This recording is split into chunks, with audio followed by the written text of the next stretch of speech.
అంటే ఇప్పుడు ఈ ఈ కాంపిటీషన్స్ కానీ లేకపోతే థియేటర్స్కి జనాలు వెళ్ళకపోవడం కానీ ఈ మధ్య ఒక్క cinema did not fair well. ఈ మధ్య రోజుల్లో రిలీజ్ అయిన సినిమా సినిమాలో not up to the mark. ఇవి కూడా ఓ పక్కనేమో థియేటర్స్కి జనాలు వెళ్ళట్లేదు, ఓ పక్కన ఓటీటీ గొడవ.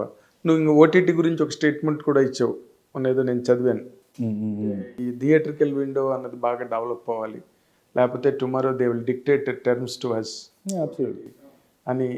ఇన్ని గొడవల మధ్య, ఇన్ని ఇష్యూస్ మధ్య ఒక సినిమా రిలీజ్ అవుతున్నది అనుకున్నప్పుడు ఇన్నాళ్ళు కష్టపడి పనిచేసావు. ఈ సినిమా ఏ రేంజ్ హిట్ అవుతుందని నీ ఓకే సినిమా బాగుంటుందని కాన్ఫిడెన్స్ నీకుంది, దట్స్ ఇట్. బట్ ఒక క్యాలిక్యులేషను, బడ్జెట్టు అండ్ సినిమా కూడా ఓన్ రిలీజ్ అంటగా. లేదు, ప్రతి ఒక్కళ్ళు ఈ సినిమాని చూసి, అంటే ఈ రోజుల్లో ఎన్ఆర్ఐలు తక్కువలేంటి, ఏ సినిమా అయినా ఎన్ఆర్ఐ ఉండదు 90%. సినిమా చూసి వాళ్ళు అడ్వాన్స్ ఇచ్చి తీసుకున్నారు ప్రతి ఒక్క ఏరియా. అవునా? Not own release. మైత్రి చేస్తుంది, గీతా ఆర్ట్స్ చేస్తున్నారు. ఒక ఏరియా నేనే కొనుక్కున్నాను. ఓ అనవసరంగా చెప్పించారు నాతో. నాకు చెప్పడం కాదు, భలే నీ ఫ్యాన్స్ ఎంత ఎంకరేజింగ్ ఫీల్ అవుతారు కదా మా హీరో సినిమా. అంటే నెక్స్ట్ సినిమా కొనకపోతే అదే నెక్స్ట్ సినిమా కొనకపోతే బ్యాడ్ అవుతుంది కదా. ఈ సినిమా హిట్ అవుతుందని అందరూ అనుకుంటున్నారు, నువ్వు అనుకుంటున్నావు.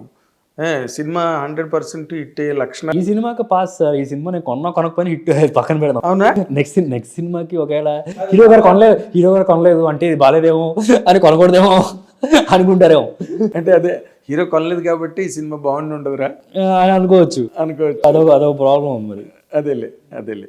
బట్ ఏదైనా సరే ఇప్పుడు మీకైతే ఎక్స్పెరిమెంట్స్ తప్పవు. ఒక స్లాట్ వచ్చి సుధీర్ బాబు గురించి అని సినిమా థియేటర్కి జనాలు, అంటే ఒక మెగాస్టార్ చిరంజీవి గారి సినిమా, ఒక నందమూరి బాలకృష్ణ గారి సినిమా చూడడానికి థియేటర్కి ఎలా పరిగెడతారో, ఒక మహేష్ బాబు గారి సినిమా, ఒక రోజుల్లో కృష్ణ గారి సినిమా, ఎన్టీ రామ, అలాంటి రేంజ్ రావడానికి నీకు ఇంకా ఎంత టైం పడుతుంది అనిపిస్తుంది నీకు? సార్ ఎప్పుడైనా సరే ఒకటి సార్, మనం ఎప్పుడు అలా ఆ రేంజ్ కోసం ట్రై చేసామంటే పళ్ళు రాలిపోతాయి. అంటే ఇట్స్ నాట్ నేను అచ్యుతం అవుతానో దానికన్నా ఎక్కువ అవుతాను, నాకు అన్ని పక్కన పెట్టండి. ఎప్పుడైనా సరే your goal should be just to do your work. మనం పలానా వాళ్ళు అవ్వాలంటే సినిమా ఇండస్ట్రీ రాకూడదు. You can never be satisfied. రేపు అది వచ్చిందా ఇంకోటి ఉంటుంది, అది ఉంటుంది. యాజ్ అన్ యాక్టర్గా నేను సాటిస్ఫైడా కాదా? So I would say your goal should be immediate success. ఎవరు చూడలేరు సార్. ఎవరు ఇప్పుడు చిరంజీవి గారు రాసుకున్నారా ఆయనకి ఇలా వస్తుందని? ఆయన కూడా రాసుకోవాలి ఉండరు. He is just working hard and వెళ్ళిపోయారు. జనాలు యాక్సెప్ట్ చేశారు, వెళ్ళిపోయారు. కృష్ణ గారు ఈ జస్ట్ ఆయన సినిమాలు చేసుకుంటూ వెళ్ళారు, జనాలు తీసుకెళ్లారు. సో అట్లా మనం కూడా చేసుకుంటూ వెళ్దాం. ఎక్కడికి వెళ్తామో అది తెలియదు, ఒక ఆడియన్స్ చేతుల్లో ఉంటుంది. బట్ ఒకటైతే షూర్, ఒక స్టేజ్లో ఉంటాం మనం. ఎందుకంటే నేను 100% ఇస్తున్నాను ప్రతి సినిమాకి, వదలను, లాస్ట్ సెకండ్ వరకు వదలను. ఓకే, అదైతే sure. I'm not like any other hero. 2 ఫ్లాపులు పడినా లేకపోతే 2 హిట్లు పడినా నేను పొంగిపోయి, 2 ఫ్లాపులు పడితే తగ్గిపోయి ఆ హీరో కాదు, కుంగిపోయి ఆ హీరో కాదు. అసలు నార్మల్గా ది బెస్ట్ క్రిటిక్ ఒక మనిషి జీవితంలో, ఒక ఒక ఒక మేల్ లైఫ్లో ది బెస్ట్ క్రిటిక్ అని ఎవరైనా ఉంటే అది వైఫ్ అనే అంటారు ఇన్ జనరల్గా. ఏంటి ఆ చెత్త సినిమా మీరు ఎప్పుడు ఎప్పుడు చేయమన్నాడు మిమ్మల్ని అలాగా? అసలు పోతే పోయింది, చేయకూడదు మీరు అలాంటి సినిమాలు అని. కానీ నైస్ బ్రో, బ్రహ్మాండం సినిమా చేసి కంగ్రాట్స్ అని. కానీ ఏదో ఎక్స్ట్రీమ్సే ఉంటాయి వైఫ్ దగ్గర. అలాగే నీ వైఫ్ నీకు చెప్పేవేంటి? సెపరేట్గా ఒకటి అంటూ లేదండి. ఐ కెన్ ఇలా చూసిన వెంటనే ఐ కెన్ మేక్అవుట్. ఇలా కళ్ళు లుక్ ఇచ్చింది అంటే నాకు అర్థమైపోద్ది అది నచ్చిందా నచ్చలేదా అనేది. కానీ చక్కగా అనలైజ్ చేసి చెప్తుంది. టైం తీసుకొని ఇది బాగుంది, ఇది బాగాలేదు, ఇది చేయకూడదు, ఇట్లాంటివి చేయొద్దు అనేది. సీరియస్ వార్నింగ్లు ఉంటాయి మామూలుగా? వార్నింగ్లు ఉండదు, అసలు లేదు. వాళ్ళు ఫీల్ అవుతారు అంతే కదా. ఇప్పుడు నీకు సక్సెస్ వస్తే she will be the first person to feel related, చాలా గర్వంగా ఫీల్ అయ్యి నీ అభిమానులతో పాటు ఇంట్లో ముందు భార్య, of course father and mother, all your kith and kin, Mahesh Babu గారి దగ్గర నుంచి అందరూ మా సుధీర్ కిట్ వచ్చిందని అంటారు. బట్ అందులో దాని తాలూకా కిక్ బ్యాక్ తీసుకునేది మాత్రం 100% ఫస్ట్ వైఫే. అవును. అలా నువ్వు నీ సినిమాలు చూసి అసలు ఆవిడ చాలా తెగ సంబరపడిపోయి బ్రో లవ్ యూ బ్రో అని చెప్పిన సినిమాలు ఏంటి? అంటే ఏదైనా తనకి మెయిన్గా కృష్ణ గారి దగ్గర నుంచి తనకి ఆల్మోస్ట్ అన్ని సినిమాలు she can judge it well and she doesn't depend on anything. But ఒక కెరియర్గా స్టెబిలిటీ అనేది she always listen to Krishna గారు. కృష్ణ గారు వచ్చి అబ్బా అసలు ఫ్యాన్స్ ఇలా అంటున్నారు అలా అంటున్నాడు, ఆమె పొంగిడిపోతూ ఉండేది. End of the day what it is like numbers matter కదా. సో వాళ్ళ సైడ్ నుంచే చూసుకుంటే so then you'll get a bigger project, bigger pay, so ఇవన్నీ ఉంటాయి కదా. అవును, లాంగ్ కెరియర్ ఉంటుంది అప్పుడు అలా వచ్చినప్పుడు. సో కృష్ణ గారి నుంచి ఇన్పుట్స్ వచ్చాయి తనకి. శ్రీదేవి సోడా సెంటర్ తర్వాత అసలు వెనక్కి తిరిగి చూసుకోవాల్సిన అవసరం లేదు అసలు ఇది అని. ఫస్ట్ ప్రేమ కథ చిత్రం తర్వాత చిన్నగా అప్పుడు కృష్ణ గారు మహేష్ గురించి మాట్లాడేటప్పుడు మీరు మహేష్ గురించి అని అడిగారంటే కృష్ణ గారు చిన్న మురిసిపోతూ మాట్లాడతారు. అది ఐ కుడ్ సీ నేను ప్రేమ కథ చిత్రం తర్వాత. ఓకే, అప్పుడు నీ గురించి మాట్లాడటం. యా, సో అట్లా చిన్న చిన్నవి whatever he says that gives more happiness for her.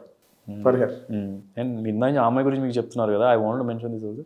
ఆ అమ్మాయి గురించి మీకు చెప్పాలి టైంలో Krishna garu show that's the last film he saw ఆ అమ్మాయి గురించి of mind of any film. Any film and కొద్దిగా no is not going to theatres ఉన్నప్పుడు ఆయనకి ఒక సెపరేట్ సెటప్ ఉంది ఇంటి దగ్గర.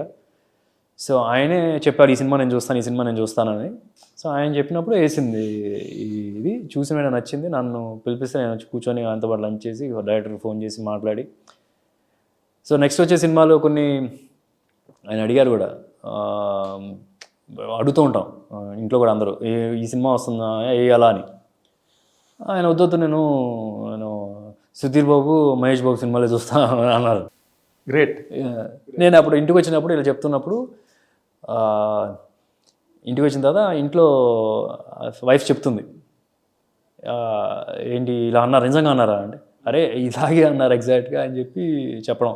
అంటే తను ఫస్ట్ లిజనర్ కదా, చాలా పొంగిపోయి ఉంటుంది కదా. ఐ ఫెల్ట్ సో హ్యాపీ కదా. మరి ఐ ఫెల్ట్ సో హ్యాపీ. అది ఎవరు? అవును, సూపర్ స్టార్ కృష్ణ గారు. అవును, ఎన్ని రికార్డులు, ఎన్ని సంచలనాలు, ఎంత మాస్ ప్రభంజనం. అసలు సాహసమైన ఊపిరిన సినిమా టైటిల్ పెడితే ఆయన ఒక్కరికే సూట్ అయ్యే టైటిల్ అది. ప్రపంచంలో ఏ హీరోకి సూట్ కాదు అది, సాహసమైన ఊపిరి అంటే. Great legend. ఆయన నోట్లోంచి అలాంటి మాట వచ్చిందంటే really you're blessed. Very blessed. You're very blessed. అదే చెప్తాను. ఐ మీన్ అది ఎంతమందికి వస్తుంది అలా? ఎవరికి రాదు.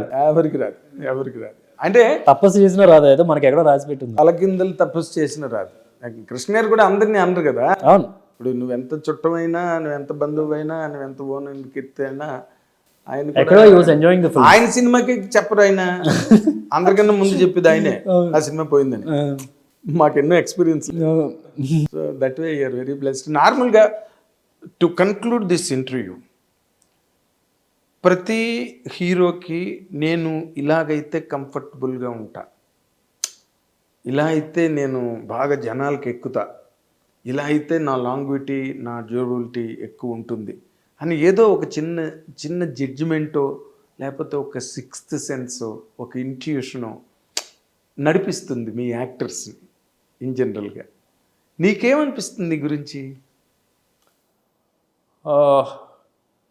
ఇలాంటి సినిమాలు చేయాలనిపిస్తుంది నా రూమర్. అంతేనా? Yeah, this will attract everybody. So నీకు కావాల్సిన ఆల్ ఎమోషన్స్ ఉన్నాయి ఇందులో. ఫాదర్స్ అనే ఎమోషన్ ఉంటుంది, there is a matured love conversations ఉంటాయి. ఫన్ ఈ సినిమా ఫన్ థాట్ తక్కువ. ఇట్స్ అంటే హానెస్ట్గా వెళ్ళిపోయాం సినిమాకి. ఈ సినిమాకి అవసరం పడలేదు. అంటే మనం కథ చెవిలో విన్నప్పుడు మనకు ఎక్కడో అనిపిస్తూ ఉంటుంది, ఓకే ఈ కథ కొద్దిగా ఫన్ చేయాలి లేకపోతే కష్టం, మనకి ఎక్కడ అవసరం పడలేదు. అలా వెళ్ళిపోతే అలా వెళ్తూ ఉంటుంది. And every scene is interesting. Every 4-5 minutesకి ఒక గూస్ బంప్ సీన్ వస్తుంది. అవునా? పక్కా నోట్ చేసుకోవచ్చు. మీరు మీ సినిమా చూసిన తర్వాత మీరు రన్ ఛానల్ నాకు ఇక్కడ గూస్ బంప్ రాలేదని. అసలు నువ్వు చెప్తుంటేనే నాకు ఇప్పుడే అరే భలే థ్రిల్లింగ్గా ఉంది వినడానికి. ఎందుకంటే ఒక హీరో సినిమా గురించి మాట్లాడేటప్పుడు నేను గతంలో నాకు ఒక అనుభవం ఉంది. హీరో విష్ణు సామజవర్గమన రిలీజ్ అయ్యే ముందు నాతో అన్నాడు, శ్రీ విష్ణు నవ్వకపోతే తిరిగి టికెట్ డబ్బులు ఇచ్చేస్తాను సార్ నేను అన్నాడు. బా భలే చెప్పేవా అన్నాను. నిజంగానే పెద్ద హిట్. మళ్ళీ ఆ తర్వాత అంత దమ్ముగా చెప్తున్నది నిన్నే చూస్తున్నాను నేను. గుస్ బంప్స్ పావుగంటకోసారి గుస్ బంప్స్ అవునండి. అంటే అది నేను ఏదో మోసం చేద్దాను కదా, నాకు గట్టిగా నమ్మింది. ప్లస్ అంతేకాకుండా వేరే చూశారు. నేనంటే కనుక క్యారీడ్ అయిపోవచ్చు. నేను ఏదో మనం చేసిన సినిమాను మనం ఓవర్గా అటాచ్ అయిపోవచ్చు. చూసిన వాళ్ళు ఉన్నారు కదా, హండ్రెడ్స్ ఆఫ్ ఫిల్మ్లు చూశారు ఈ పాటికి. సో వాళ్ళ సైడ్ నుంచి ఎలా వేశారు షోలు, 15 రోజుల నుంచి అందరికీ ఎవరు వస్తారో చూసుకోండి అలా వేసాం. సో వాళ్ళ సైడ్ నుంచి వచ్చే నమ్మకం. Good good good good. ఏదో మొత్తానికి నీలో అయితే చిన్న గ్లిటర్ కనిపిస్తుంది సినిమా గురించి. ఆ గ్లిటర్ నిజమే, చాలా పెద్ద బ్లాక్ బస్టర్ అవ్వాలి సినిమా. నీ కెరీర్కి ఇది చాలా ఒక స్టెప్పింగ్ స్టోన్, ఒక మైల్ స్టోన్ అవ్వాలని చెప్పి మా హిట్ టీవీ అభిమాన ప్రేక్షకుల తరఫున నేను కూడా కోరుకుంటున్నాను. And all the very best. ఎంతో కష్టపడి చేసావు, that visible on the screen. అలా మౌల్డ్ అవడానికి, రాయలసీమ కుప్పం భాష మాట్లాడడానికి అంత పెద్ద గొడవ చూసేట 2 గంటల్లో మేము తేల్చి పారేస్తాం కానీ ఇట్స్ ఎ గ్రేట్ జర్నీ కదా. అఫ్ కోర్స్ సుబ్రహ్మణ్యంగా నీ పేరు స్థిరపడిపోవాలి. సుబ్రహ్మణ్యం సుధీర్ రేపటి నుంచి నీ పేరు అయిపోవాలని కోరుకుంటున్నాను. Okay, thank you.